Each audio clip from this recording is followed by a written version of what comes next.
बांगलादेशात बीएनपीचे नेते तारिक रहमान पंतप्रधान होणार यात स्पष्ट झाले। 289 पैकी 212 जागा जिंकून रहमान यांनी घवघवीत यश मिळवले। बांगलादेशमधील सत्ता पालटानंतर रहमान सरकार भारताशी कसे संबंध ठेवणार आहे याची आता उत्सुकता आहे।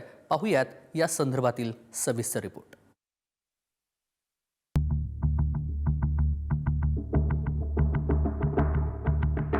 भारताच्या पूर्वेकडचा शेजारी बांगलादेशात शनिवारची सकाळ नवी आशा घेऊन उजाडली।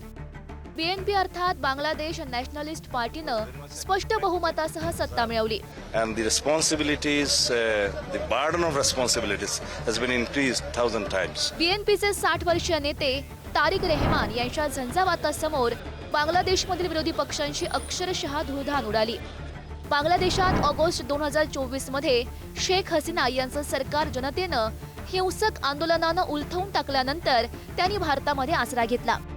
या निवडणुकीत त्यांच्या बांगलादेश अवामी लीग पक्षाला निवडणूक लढवण्यास मनाई करण्यात आली होती। बांगलादेशच्या राजकारणातील क्राऊन प्रिन्स असा लौकिक असलेले तारिक रहमान आता बांगलादेशचे पंतप्रधान होणार आहेत। 2007 मध्ये तारिक रहमान यांना भ्रष्टाचाराच्या आरोपाखाली अटक करून जेलमध्ये टाकण्यात आलं होतं। 18 महिन्याच्या तुरुंगवासानंतर 2008 मध्ये ते सहकुटुंब लंडनला गेले। 17 वर्ष लंडनमध्ये निर्वासित राहिलेले तारिक गेल्या डिसेंबरच्या अखेरीस बांगलादेशात परतले आणि अवघ्या 15 दिवसात बांगलादेशचे सत्ताधीश झाले। बांगलादेश नॅशनलिस्ट पार्टीचे ते प्रमुख आहेत। वडील जिया उर रहमान माजी राष्ट्राध्यक्ष होते। आई खालिदा झिया माजी पंतप्रधान होत्या। 17 वर्षांपासून लंडनमध्ये ते होते। निवडणुकीच्या पूर्वी बांगलादेशात परतले। आईच्या निधनानंतर 2025 मध्ये तारिक रहमान बीएनपी पक्षाच्या प्रमुखपदी आले। शेख हसीनाचं सरकार असताना तारिक रहमान यांच्यावर 84 खटले होते। शेख हसीनाचं सरकार जाताच सर्व 84 खटल्यातून रहमान यांची निर्दोष मुक्तता झाली।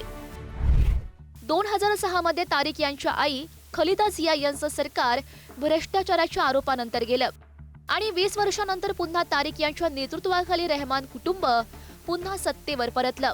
बांगलादेशातलं नवं सरकार भारताशी कसे संबंध ठेवणार याची उत्सुकता सर्वांनाच आहे। शुक्रवारी सकाळी निकाल स्पष्ट होताच पंतप्रधान नरेंद्र मोदी यांनी तारिक यांचं फोनवरून अभिनंदन केलं।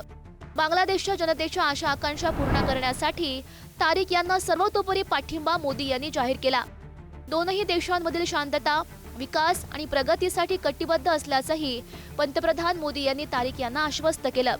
शेख हसीना यांच्या कार्यकाळात बांगलादेशचे भारताशी मैत्रीचे संबंध होते, पण त्यांचं सरकार ऑगस्ट 2024 मध्ये जनतेनं उलथवून टाकल्यानंतर गेल्या 18 महिन्यात बांगलादेशात अस्थिरता होती।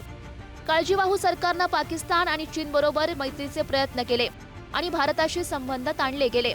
याशिवाय बांगलादेशातील अल्पसंख्याक हिंदूंवर हल्ले मोठ्या प्रमाणात वाढले। आता तारिक रहमान सरकारच्या काळात मैत्रीचं नवं पर्व अपेक्षित आहे, तसे संकेत तारिक रहमान यांनी दिलेत। जमाते इस्लामी पक्षाला मिळालेलं अपयश ही देखील भारतासाठी जमेची बाजू आहे।